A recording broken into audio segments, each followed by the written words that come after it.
या सर्वांच्या साक्षीने मी एवढं इच्छितो की आबांच्या हातून 34 वर्षाची सेवा या खाकीवर्तीच्या माध्यमातून झाली आहे.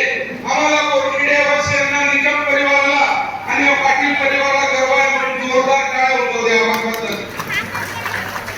प्रसंग आबावी प्रत्येक युवाला वाटतं की मला सरकारी नोकरी मिळावी आणि मी कुठे काहीतरी एक चांगल्या जागेवर स्थानापन्न असावं. नोकरी भेटणं सोपं असतं पण ते टिकवणं खूप अवघड असतं.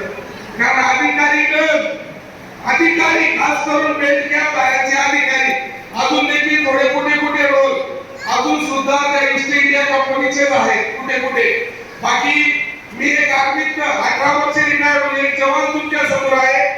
आबांनी खाकीवर्तीच्या पलीकडे माणसं जोडलेली आहेत या चाळीसगाव तालुक्यामध्ये.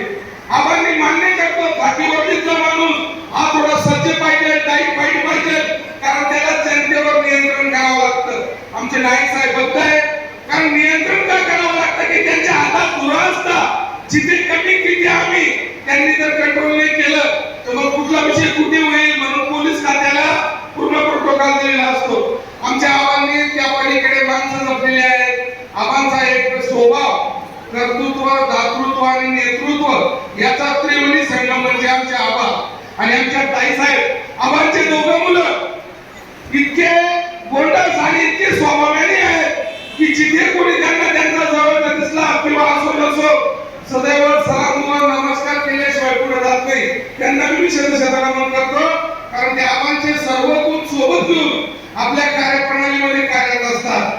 आबांना मी विनंती करतो जसं तुम्ही या खाकीवर्तीसाठी, पोलीस प्रशासनासाठी संपूर्ण या महाराष्ट्रात काम केलं तसंच या तालुक्यासाठी करावं. आणि निश्चितपणे सांगतो आम्ही सर्व तुमच्या मागे आहोत. आमचे ते रमण्याचे प्रवीण पाटील साहेब असतील, विजू काका असतील, आमचे बापू बाबूराव पाटील ढोमणे एक मोठा चेहरा.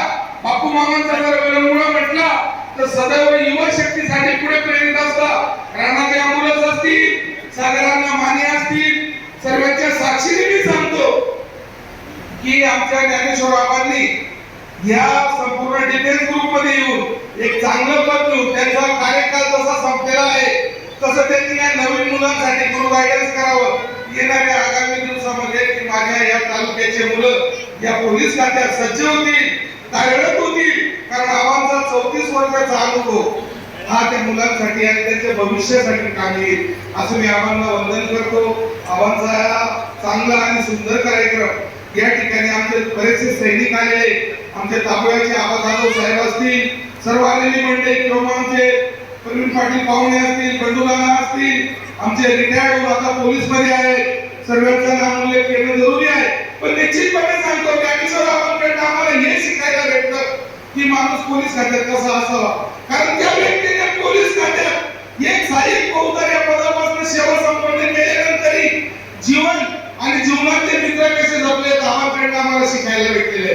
म्हणून आबांना मी वंदन करतो की आबांनी आता पुढे आगामी दिवसासाठी आणि येणाऱ्या या पुढच्या वाटचालीसाठी माझ्यासारख्या काही शिष्यांना, कार्यकर्त्यांना गायडन्स करावं.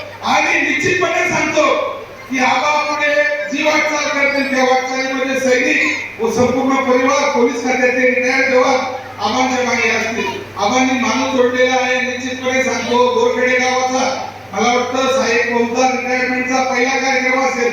भाऊ आज कार्यक्रमाला हजर आहे. दिनेश भाऊ आणि प्रमोद बापू यांचं जर नाव घेतलं तर डोळ्यासमोर पारण पिटण्यासारखा विषय असतो. 4 दिवसापूर्वी आपल्या जावडेमध्ये गावात एक जवान शहीद झाला. प्रमोद बापू आज एवढा मोठा चेहरा आहे तालुक्यासाठी राष्ट्रवादी काँग्रेसचा. पण प्रमोद बापूंनी पहिले सैनिकांना पुढे केलं कारण प्रमोद बापूंच्या आम्ही मुलांसारखे आहोत. पण प्रमोद बापूंनी आमची विचारधारणा घेतली आणि तो कार्यक्रम संपन्न केला. जोरदार प्रमोद बापूच्या नावाने टाळ्या वाजा.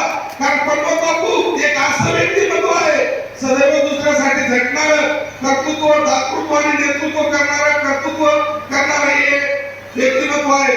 प्रमोद बापू आणि दिनेश भाऊ हे सैनिकांचा कसाही कार्यक्रम असता आमचे विकास पाटील असतील त्यांना किंवा मला स्वतः फोन करून गुरु गायडन्स करतात. म्हणून मी वंदन करतो की आबांनी पुढे आगामी दिवसामध्ये जे जीवन आपल्या या प्रशासनाला दिलं, खाकीवर्दी घातली, या समाजाला द्यावं, समाजसेवेसाठी द्यावं आणि येणाऱ्या आगामी दिवसामध्ये माझ्या महाराष्ट्रातले आणि माझ्या तालुक्यातले या गावातले मुलं पुढे शासनामध्ये एमपीएससी कशी पास होतील, केपीआय कसे बनतील, खात्यामधल्या काय गोष्टी कमकुवत असतात त्यांच्याबद्दल ज्ञान भेटलं पाहिजे. मी विनंती करतो. अजून एक कार्यक्रम आमच्यासाठी आम्हाला आदेश झालेला आहे. हेडमास्टरने काय आहे पाटणा जिल्हा तिथे जाण्याचं होतं म्हणून मी अशोक सरांना विनंती केली, माझ्या ताईंना विनंती केली, दोन शब्द आमचे ऐकून घेतले. एवढा वेळ शांततेचा आशीर्वाद आमच्या डोक्यावर ठेवला. मी सदैव आपला कृती राहील व आव्हानांना व त्यांच्या परिवाराला ही विनंती करतो की आपण या तिरंग्यासाठी खाकी वर्धेसाठी सदैव लढा दिलेला आहे. पुढे तुमच्या लढ्यासाठी तुमच्या वाटचालीसाठी मी त्रिदल सेना जय जवान ग्रुप आणि ते सर्व मान्यवर यांच्या वतीने शस्त्र नमन करतो आणि तुम्हाला वंदन करून हेच सांगून देत इच्छितो की आपण एक सज्ज आणि इमानदार पोलीस अधिकारीपासून सेवानिवृत्त होता. आपली छबी आणि आपलं नाव सदैव या तालुका जिल्ह्यात झळकत राहावं विनंती करतो. थांबतो. जय हिंद, जय महाराष्ट्र, जय शिवराय, जय भीम, जय संविधान.